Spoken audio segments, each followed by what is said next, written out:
When a person disappears, around 99% of the time, they either come home or are found dead within a year. But every now and then it happens that a person vanishes and never returns, leaving their families to search for answers for the rest of their lives. Sometimes these cases become that more disturbing because of alleged sightings of the missing individual, even years after their disappearance.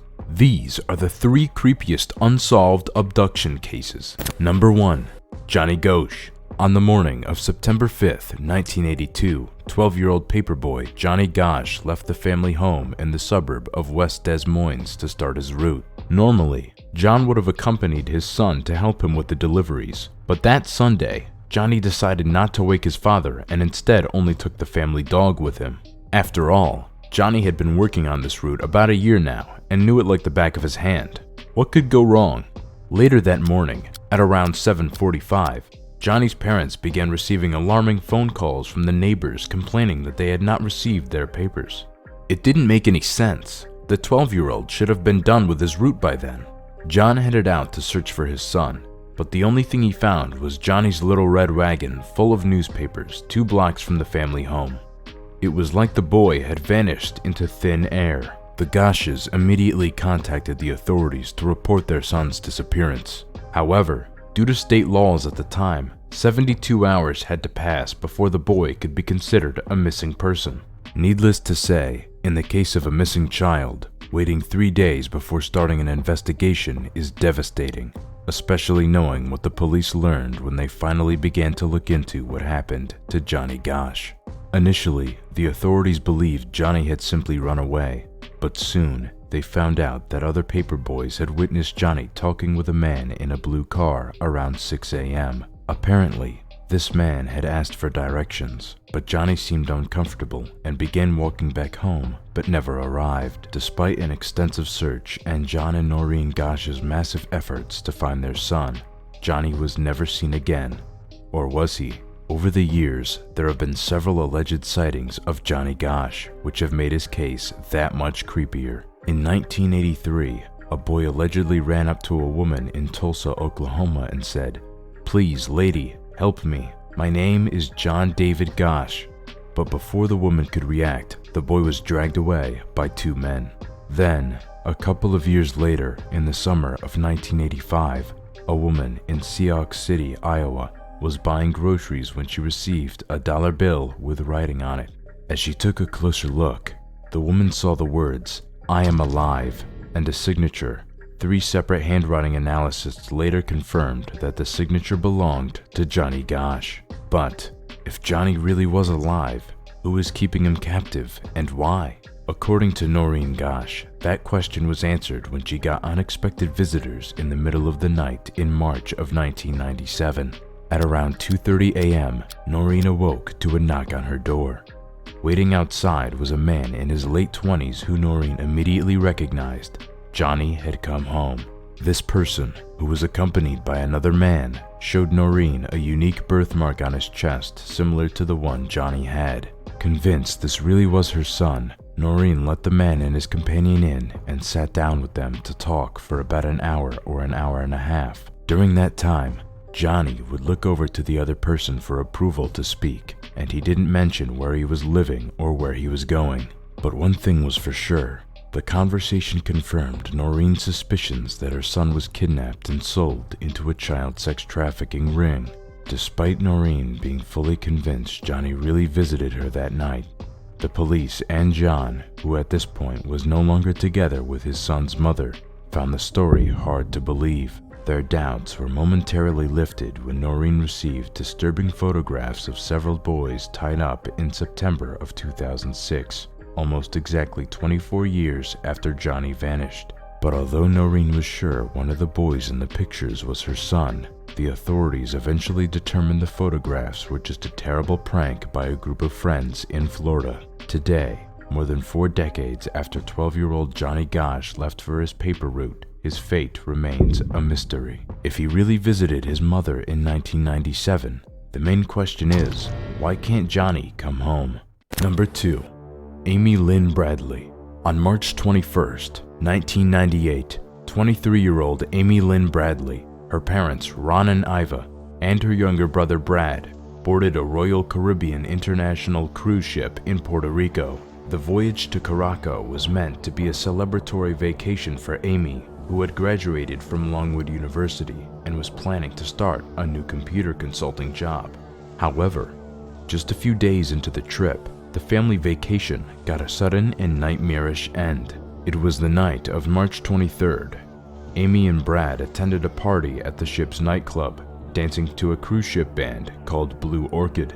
Amy was seen talking with a few members of the band and dancing with the bass player Alistair Douglas, who went by his nickname, Yellow. Everyone was having a great time. Amy and Brad stayed out late until returning to the family cabin around 3:35 a.m. The siblings sat on the suite's balcony for a while talking before Brad got up, said "I love you" to his sister, and headed to bed without knowing he would never see Amy again. Sometime between 5:15 and 5:30, Ron woke up and saw Amy sleeping on the lounge chair on the balcony. He dozed back off to sleep before getting up at 6 a.m. Within those 45 minutes, Amy had vanished. After checking his daughter's bedroom, which was empty, Ron noticed Amy had left with her cigarettes and lighter, but she had not taken her sandals. It wasn't like Amy to just go somewhere without letting her family know about her plans, but at this point, Ron wasn't too concerned. It wasn't until he searched the common areas on the ship, finding no signs of Amy, that panic started to settle in. At 6:30, Ron woke up his wife and son to tell them Amy was missing before reporting the situation to the crew. But despite the Bradleys' pleas to keep the 2,000 passengers from disembarking the cruise and make a ship-wide announcement about Amy's disappearance, the crew believed such measures were unnecessary.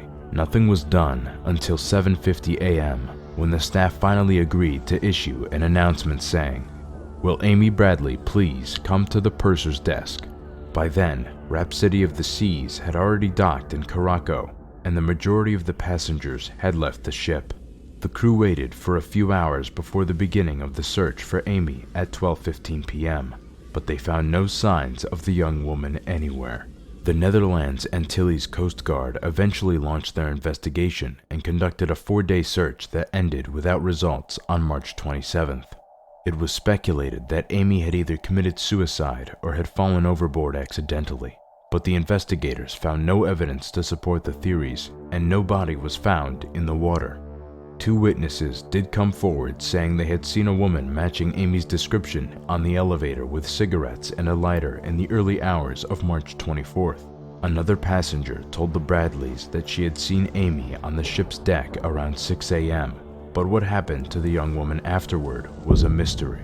In the following months, Amy's family hired private detectives, built a website, and started a 24-hour hotline in an effort to find her, all in vain. But although it seemed that the investigation into Amy Bradley's disappearance was going nowhere, there were several sightings of her that led to disturbing theories about what had happened to her. In August of 1998, a woman matching Amy's description was spotted on a beach in Caraco by 2 Canadian tourists. Reportedly, this woman had tattoos identical to those of Amy Bradley. It also appeared as if the young woman was desperately trying to get the attention of the tourist before she disappeared into the crowd. Then, in 1998, a member of the U.S. Navy visited a brothel in Caraco and allegedly met a woman who begged for help, saying that she was not allowed to leave. This woman said her name was Amy Lynn Bradley. If the story was true, it would have been a vital lead for the investigation suggesting Amy was a victim of sex trafficking. However, it took a long time for the man to report the incident. He feared for his career and chose not to come forward before his retirement.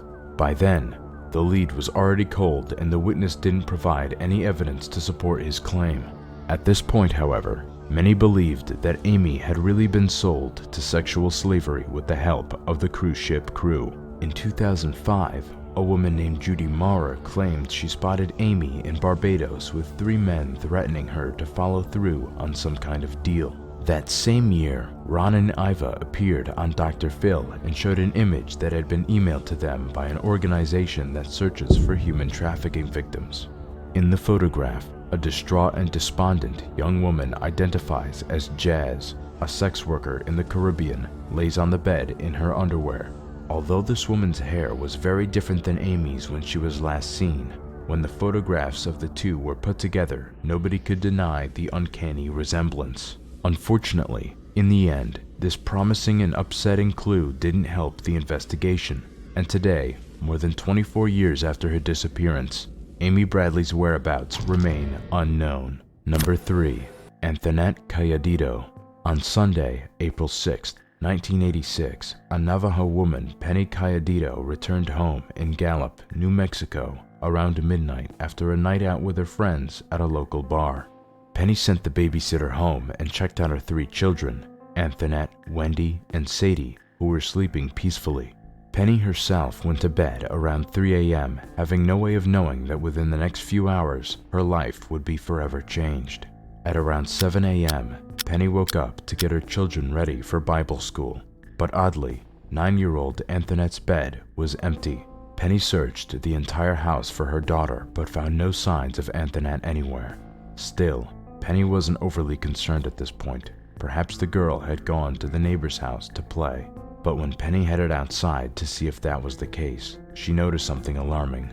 Both the front door and screen were unlocked. Starting to panic, Penny rushed outside only to learn that nobody in the neighborhood had seen Antoinette that morning. The girl was gone. Authorities were contacted and an intense search was launched, but no one could find a trace of Antoinette. Soon, days turned into weeks and weeks into months without the police making any progress in the investigation. It was believed the little girl had been kidnapped because of lack of evidence. Authorities and the police could only speculate what happened to the 9-year-old who vanished from her home. It wasn't until a year after Antoinette's mysterious disappearance that the police received the first disturbing lead in the case. In 1987, a 911 operator answered a frenetic call from a young girl saying, "I am Antoinette Cayadito. I am Antoinette. I am Antoinette Cayadito, and I am in Albuquerque." But before the girl could provide more detailed information about her whereabouts to the dispatcher, an angry adult voice interrupted her, shouting, "Who said you could use the phone?" The question was followed by the girl screaming and sounds of a struggle before the line went silent. The recording of the call was played for Penny, who was sure the girl was her missing daughter. But the man's voice, the possible kidnapper's voice, Penny didn't recognize. Although the call gave Antoinette's family new hope for her safe return, it was too short to be traced in the end. Didn't help the authorities locate the little girl. 4 agonizing years passed without further clues in the case. Then, in 1991, a waitress from a restaurant in Carson City, Nevada, 870 miles from Gallup, served 3 customers, an unkept couple and a teenage girl. The girl was acting rather oddly, knocking her utensils to the floor repeatedly and squeezing the waitress's hand firmly each time she handed them back. At the time, the waitress thought nothing of it, not until she went to clean the table after the couple and the girl had left. It was then she discovered a chilling message written on a napkin hidden under the plate. "Help me. Call the police." Based on the waitress's description of the girl, she could have been Antoinette Cayadito, but by the time it was realized what was going on, it was already too late. The couple and the girl had disappeared. A month after the Carson City sighting, the police re-interviewed Antoinette's younger sister, Wendy, who was now 10 years old. Shockingly, the girl was now able to recollect something from the night Antoinette disappeared that nobody had known for the last 5 years. According to Wendy, there had been a knock on the door of the family home sometime after 3 a.m. When Antoinette went to answer it, Wendy followed her and heard her sister asking, "Who's there?" The person behind the door said he was Uncle Joe, convincing Antoinette to let him in. But as soon as the 9-year-old opened the door, 2 men grabbed her and forced her into a brown van. 5-year-old Wendy couldn't do anything but watch her sister being taken away. For years, Wendy didn't share her story with anyone.